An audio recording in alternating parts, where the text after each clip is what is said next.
And hello there. I'm about a minute late, but I had people in my office all morning and we had a good time. So it is now a couple of minutes past 12, so hopefully you stayed around. It's time for Lunch and Learn with me, Dr. Heil-Mealey at Abundant Health and Wellness Clinic. Now we're going to continue our lessons, for lack of a better word, on why am I so tired? So if you have not been with us, I'm going to just give you a little recap.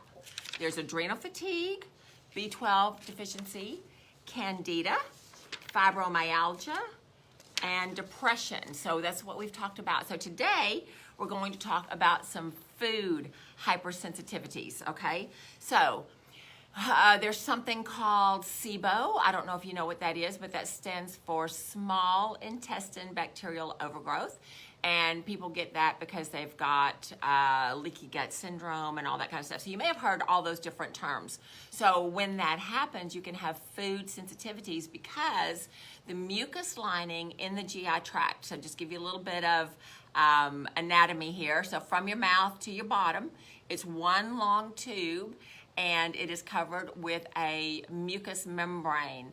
When we have environmental toxins, when we have candida, when we have fungal overgrowth, when we have all these different kind of things, then that permeates that mucous membrane. And when it permeates that mucous membrane, what it does is there's some junctions between the cells, and the food particles, the undigested food particles, seep through that. The body gets into the bloodstream. The body and the immune system recognize it as a foreign invader because you're not supposed to have unidentified protein particles floating around in your system.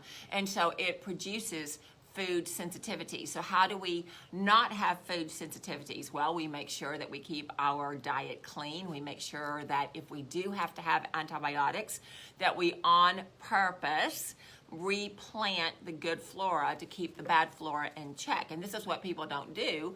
They do the antibiotics, they move forward, and they never think about reseeding the field so that that good flora will take root and it will root out all of the bad bacteria. So food hypersensitivity is because that GI mucous membrane has been permeated.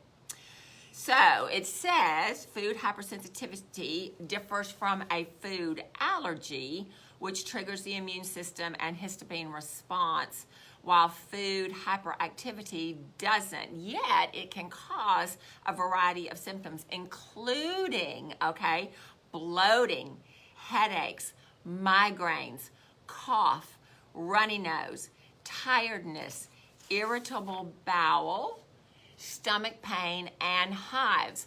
Now, if I had a penny for everybody that came in here and said that they had gas and bloating, I'd be a millionaire, because guess what? Almost everybody has gas and bloating. And so that could be because of food sensitivity. It could also be because of chronic antibiotic use and you're not reseeding the flora properly. Now, there's a very famous commercial that says if you take so much of this yogurt that you're going to increase your bowel movements, or whatever it says. Well, yes, if you're going to get your probiotics from yogurt alone, you would have to eat 80 little cups of yogurt in a week in order to get the right probiotics into your system. Now, there's also a problem with that, because if probiotics are not in the spore form, it's going to be eaten up by digestion, and you're not going to have that colony forming units to get into the intestines where it needs to be because of digestion. So that's why when we do our floracentropy, it is a probiotic that is in the spore form, which means it makes it through digestion, gets into the bowel where it needs to be, and it repopulates there. Also, women, you need the same good flora in the vagina, and if you don't have it there, you're going to be really prone to UTIs, and you're going to be prone to dysbiosis in that area. So just for what that's worth, you need probiotics. Everybody needs probiotics. So it says food often associated with food intolerance includes grains that contain gluten, wheat, rye, and barley, dairy products, and items that cause intestinal gas accumulation, such as cabbage and beans. Individuals with food hypersensitivity usually aren't bothered by eating tiny amounts of the offending food, while those who have a food allergy typically respond to any tiny amount. Now, this is true. So I just want to kind of talk a little bit about this. So I think, and I heard a medical doctor say, we used to ask people if they were gluten intolerant. Now we ask them, to what extent are you gluten intolerant? And this is because of the way that the wheat is prepared here in our industrial farms here in the United States. Now, for those of you, you may know, you may not know, but our industrial farmers use Roundup on the crops. Not only are the crops GMO, genetically modified, so that they are pesticide or pest resistant, but they are also sprayed with Roundup at harvest time, because what does Roundup do? Well, if you've used it in your yard, you know that it will shrink the green part, it dehydrates the plant and shrivels up the plant, and it pops that grain out. So when they bring the harvester in and they harvest all the grain, they get more grain with, you know, no more extra money, because the plant has shriveled up and popped the grain out. Now, not only do they do that one time, but they do it 2 times. So all of our grain now is contaminated with the glyphosate from the Roundup or Roundup type products.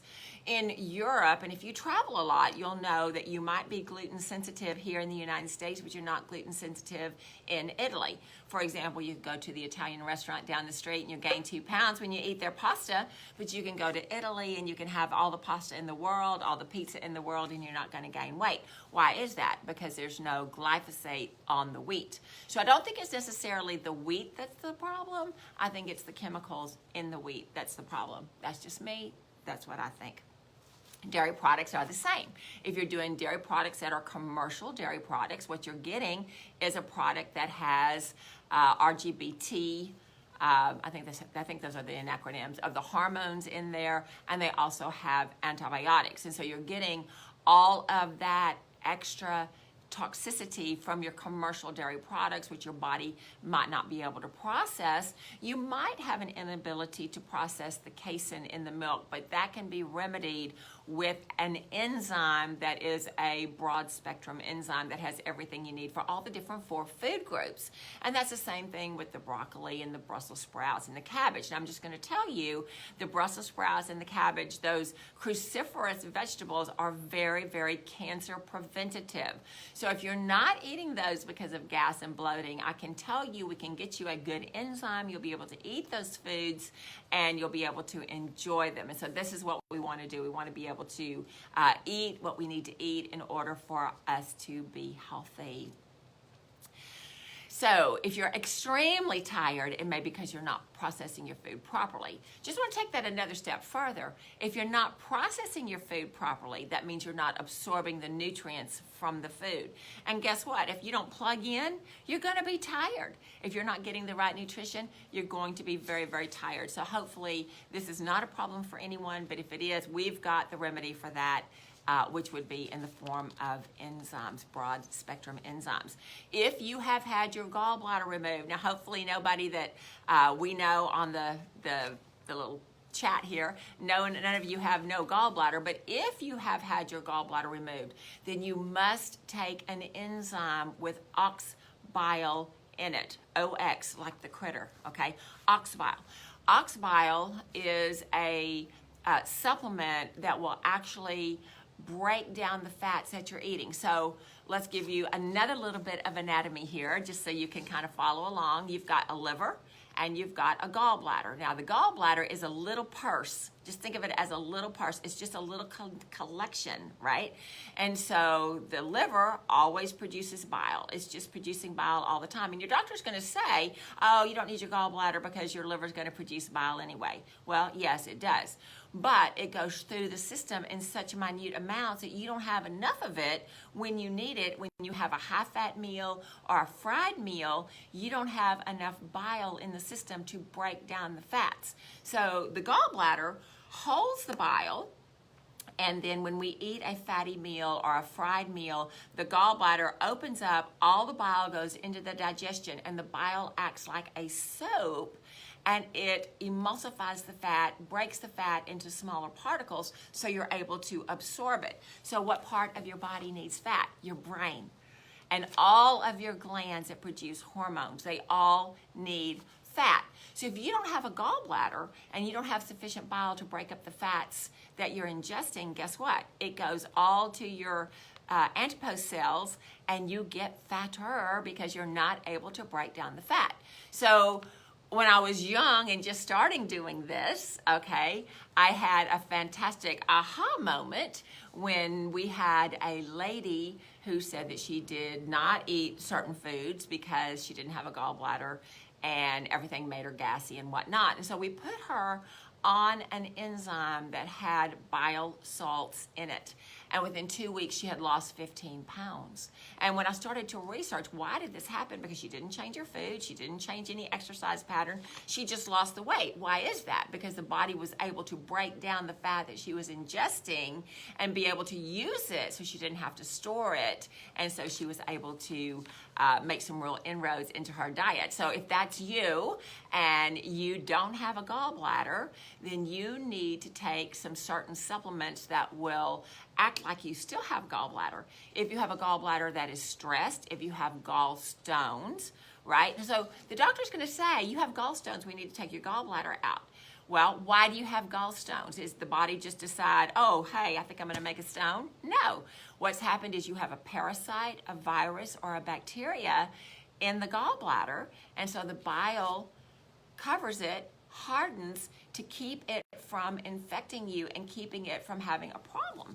So if things are working the way they need to, you should be passing those gallstones. If they're not working the way they need to and you have problems, then you give us a call. We'll help you get the right supplements to break up those gallstones so you don't have to have your gallbladder removed. The bile will kill bacteria, the bile will kill parasites, and it also helps you emulsify the fat. And so everybody needs a gallbladder. I have not had the opportunity to regrow one. You know, maybe one day somebody will spontaneously regenerate, but so far that has not happened. But we've got really good supplements that makes your body feel like it has a gallbladder so you can process the fats and you can be healthier. So that might be something that we need to talk about. The next thing, this is number 7. So if you're following along, this is number 7, insufficient sleep. It's no surprise that getting insufficient sleep leads to tiredness, but the challenge can be in identifying and treating the cause, and possible candidates include chronic pain, too much light, including the white or the blue light from your electronic devices, getting up frequently to urinate. Okay, this could be a possible UTI or a prostate issue if you are a man, insomnia, sleep apnea, which could be undetected and undiagnosed, a snoring partner, or an uncomfortable sleep environment, including an uncomfortable mattress, pillow, or even uncomfortable temperature. So we got a sleep number bed. I'm just going to tell you this because it's a funny story. We got a sleep number bed, and Steve and I can both adjust to our own personal comfort number, and that's always just fun. But also there's an app that comes with the bed, and so you can look at the app in the morning and see how well your sleep was. And it is just uncanny to me because I will think I have not had a good night and my sleep score is going to be really, really high. And then I'll think I've had a really, really good night. I slept really long, I've slept hard, I've woken up really refreshed, and the silly app says that I had a lot of restlessness in the night. I'm going, you know, I don't know who you were tracking, but you certainly weren't tracking me. So anyway, just going to throw that out there. A lot of things can affect your sleep.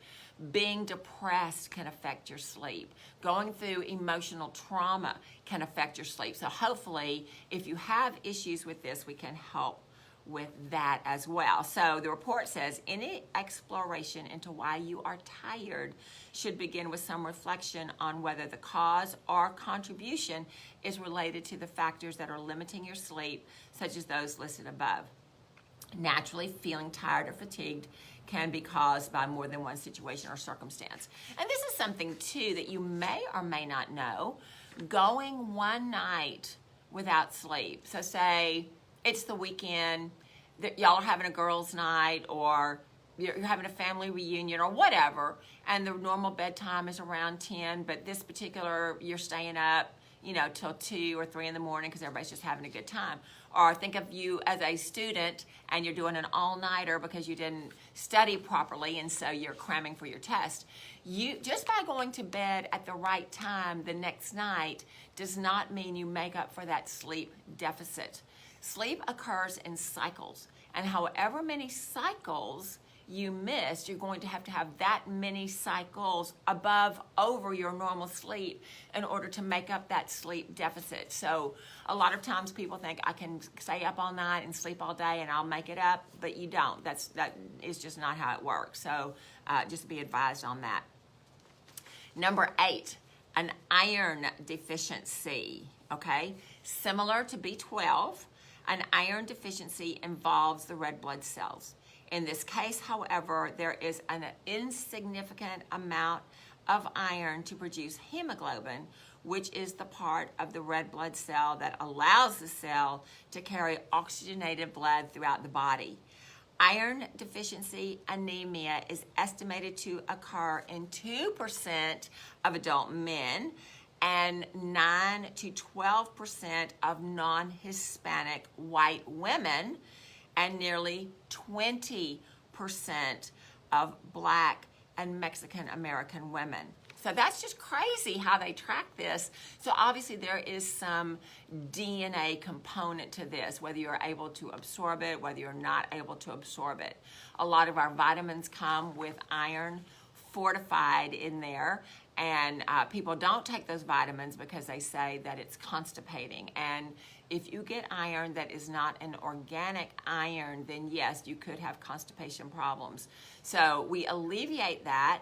You can take herbs like yellow dock or burdock. Both of those have a lot of iron in them, and it's a plant-based, and it goes right into the system where you need it. Also, beet greens and beets, they have a lot of iron in them, and we've got a supplement here in the clinic that is 85 milligrams of elemental iron from an organic source. So whatever you don't need, it'll just go through the system, but what you do need is very, very bioavailable, and trust me, it does not produce constipation. So don't let that be a factor if you are anemic. If you need iron, don't eschew iron because you're afraid it's going to make you constipated, okay?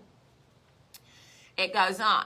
The most common nutritional deficiency in the world is the iron deficiency, and it can be caused by blood loss, often through menstruation, insufficient iron in the diet, poor absorption, and pregnancy. Symptoms of iron deficiency including the following: extreme fatigue, shortness of breath. So if you're always catching yourself, if you're doing that, then you might want to think about that, because that could be iron deficiency. Chest pains, pale skin, weakness, headaches, cold hands and cold feet, frequent infections, inflamed or sore tongue. So have you ever had a sore tongue? Not because you bit it, but it's just sore. If it's sore, then it could be because you've got that iron deficiency. A very, very fast heartbeat, poor appetite, brittle nails, or unusual tingling or a crawling feeling in your legs, okay? So a blood test can detect iron deficiency. Now, there's a little problem with that. That is true, but there's a problem with that too. You could have very, very high iron levels because you're not processing the iron that you need. And so there are things that we can do to help you with that, because you need to have iron in order for your system to function the way it needs to function. I remember being pregnant many, many years ago, and the doctor was concerned that I had low iron. Now, I don't know, I never had low iron before, but he wanted me to take this iron pill during my pregnancy, and I will just tell you, every time I took that pill, and of course I didn't know anything about holistic, right? He just gave me a prescription for that, and I took it, and every time I took it, I would throw up. And this particular pregnancy, I had not had any morning sickness, and so my husband said, "Why are you taking that medicine?" I said, "Well, because the doctor told me to." He said, "But it makes you throw up every time. Don't take it." And I didn't take it, and I didn't throw up anymore. So I'm just going to throw that out there. You can look in your blood. You can look on your blood work. But if you are not taking iron because you think it might be constipating, then you're taking the wrong kind of iron. Just another little folklore here in home economics. Again, 100 years ago, when everybody took home ec, the home ec teacher told us that if we would cook our food in a cast iron skillet, that we would get the iron that we need through our food. Well, I'll just tell you that that's not true. Yes, a cast iron skillet will rust, but that is not an organic source of iron. And any iron that does get in the food, the body's not able to process anyway. So that's not don't think that you're getting your iron there. Now, I love cast iron. I have cast iron. I cook with cast iron. So don't anybody write to me and say, "But I use cast iron." Cast iron's a fine thing to cook with, but you're not going to make up for your iron deficiency just because you're using cast iron cookware. So I just want to throw that out there. All right, number 10, a low thyroid. Now, we've talked about thyroid at length in some of our little Facebook Lives and podcasts and that kind of thing, but if you're excessively tired, it could be the thyroid. So the thyroid gland, which is located in your neck, produces a hormone that helps regulate your energy usage. When the thyroid gland fails to produce enough of that hormone, your thyroid is said to be underactive, also known as hypothyroidism. This condition is characterized by low energy and fatigue, and there are another few symptoms. So here we are. Symptoms of hypothyroid include fatigue, increased sensitivity to cold, constipation, dry skin, weight gain, a puffy face, hoarseness, muscle weakness, elevated blood cholesterol, muscle aches, tenderness, and stiffness, heavier than normal or irregular menstrual periods, thinning hair, slowed heart rate, depression, and impaired memory. So if you have any of those symptoms or you have a combination of those symptoms, it may be your thyroid. Now, we've talked about this. I don't want to bore you. 80% of women in the United States are subclinical hypothyroid. Why is that? Because it's all of the environmental toxins that we have, and it is because we ingest bread with bromine in it. We drink water with chlorine in it. We use toothpaste with fluoride in it. Those three chemicals are or elements, I'm gonna say elements, on the periodic chart. I think they're in the same column. So when you have your iodine in the same column, receptors, instead of receiving the iodine, they're receiving the chlorine, the fluoride, and the bromine, okay? So this is why we have subclinical thyroid issues. So when you start working with the thyroid appropriately, you're going to have to displace those other elements to get the iodine into the thyroid. Don't tell me you're allergic to iodine, because nobody is allergic to organic iodine. You are allergic to synthetic iodine or inorganic iodine. You have to have iodine to live. So I'm just going to throw that out there. Don't want to argue. Every cell in the body needs iodine. I'm just going to throw that out there. There are blood tests to determine your thyroid levels, okay? And I'm just going to say, a lot of the people that come to see me, they say that their thyroid level is within range. Well, that's your TSH, but you really need to look at your T3, your T4, your free T3 and free T4 to see where that is, if they're making that conversion. If they're not making that conversion, then you've got an issue. And again, your nutrients may be in the blood work, but they're not getting into the tissue level. And so that's another thing, that your blood work needs to be interpreted with the understanding that you may have a lot of this, whatever it is, circulating in the blood, but it's not getting into the tissues where you need it in order to fortify your health. So I see that we have a few comments here. What is the name of your iron supplement? We have Yellow Dock, Burdock, and we've got a capsule called Hemoplex. And so that's what we normally use. And why have they told us cast iron? I don't know. They don't know. I don't think anybody's trying to lie to you. I just don't think they know. I think they figure that, well, it's iron, it's going to come into the food, and it's going to be good for you. But it's just, no, it's not going to be there. Okay? That's about all the time that we have for right now, but we are up to 11. So I know we'll definitely have a part 4. Now, we will not have a part 4 next week. And why is that? We're not having a part 4 next week because it is Grandparents' Day at Wells Elementary School, where my babies go, and I have been invited to come to Grandparents' Lunch. And so guess when that is? That's like 11 o'clock on next Friday morning, but it is 2 hours away from here, so I will be driving home during this time next week, and you do not want me texting and driving, and you do not want me doing Facebook Live and driving. So I will not see you next week, but I will see you the following week. Have a great Labor Day weekend. Know that I love you very much. I'm praying for you, and I want you to live your best life and be as healthy as God created you to be. So have a great weekend. I'll see you in 2 weeks. Take care.